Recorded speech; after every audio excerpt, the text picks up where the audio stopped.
Hi అండి, welcome to Leela kitchen. నేను తయారు చేస్తున్న రెసిపీ అర్థమయ్యే ఉంటుందండి మీకు. ఇదిగోండి జెల్లీ తయారు చేస్తున్నానండి ఈరోజు. పిల్లలు జెల్లీ తయారు చేయమన్నారండి. దాని జెల్లీ అంటే ప్రతి పిల్లలకి ఇష్టమేనండి. అది ఎలా తయారు చేసుకోవాలి ఏంటో చెప్తాను. జెల్లీ పౌడర్ అంటే ఎక్కడైనా దొరుకుతుందండి. కిరాణా షాపుల్లో దొరుకుతుంది, డిమార్ట్స్ ఎక్కడైనా దొరుకుతుందండి. మీకు ఎక్కడ దొరికితే అక్కడ తీసుకొచ్చండి. స్ట్రాబెర్రీ బనానా జెల్లీ చేస్తున్నానండి. నేను తయారు చేసుకునే విధానం మీకు చెప్తాను, చూడండి. ఇప్పుడు స్ట్రాబెర్రీ ఉంది కదండి, ఒక ప్యాకెట్కి 1/2 లీటర్ నీళ్ళు పడతాయండి.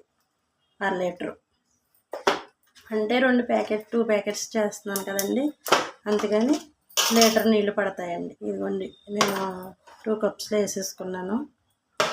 ఆల్రెడీ ఇందులో కొంచెం పంచదార ఉంటుందండి, కాకపోతే మా పిల్లలకి తీపి తక్కువగా ఉంటుంది అని అంటారని చెప్పి 1 కప్పు వేసుకున్నానండి. ఇంకా పంచదార వేసుకుంటాను. 2 కప్స్కి 1 కప్పు పంచదార తీసుకున్నాను. మీరు సగం తీసుకోవచ్చు, అసలు వేసుకోకపోయినా పర్వాలేదు.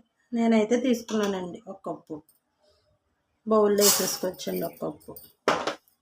లీటర్ వాటర్ కదండి, 4 గ్లాసులు అయితే లీటర్ అవుతుందండి.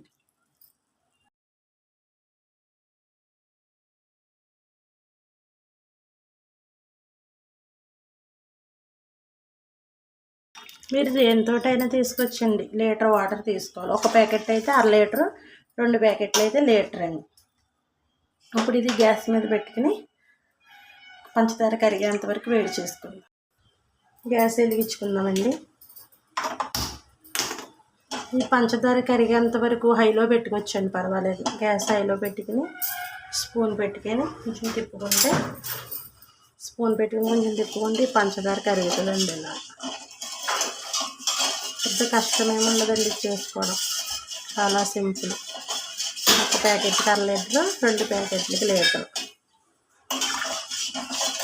పంచదార కరిగిపోయింది కదండి, జెల్లీ పౌడర్ ఇందులో వేసేసుకుని 2 కప్స్ కూడా ఇందులో వేసేసుకుని ఒకసారి తిప్పేసుకుందామండి.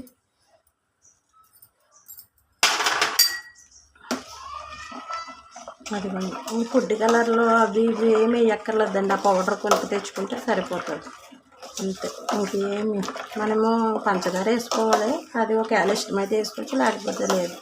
ఇష్టం లేకపోతే వేడి నీళ్ళు వాటర్ వేడి చేసేసుకుని కూడా అందులో కలిపేసుకుంటామండి. అలా తిప్పేసాం కదండి, కరిగిపోయింది వేడి వాటర్లో. అదిగోండి కరిగిపోయింది.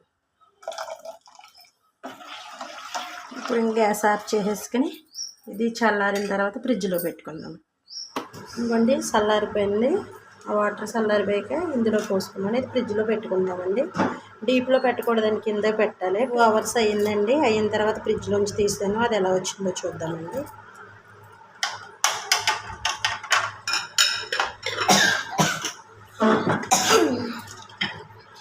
అదిగోండి ఎట్లాగా వచ్చింది చూడండి, మొత్తం ఊడిపోయి.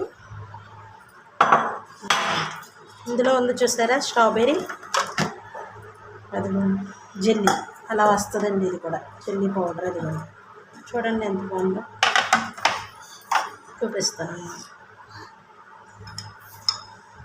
అదిగోండి జెల్లీ. మా బాబు పక్కనే ఉన్నాడండి, ఇది తినేస్తున్నాడండి.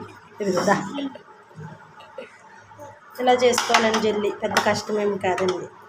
మీకు నేను చేసింది నచ్చితే కనుక లైక్ చేయండి, షేర్ చేయండి, సబ్స్క్రైబ్ చేసుకోండి.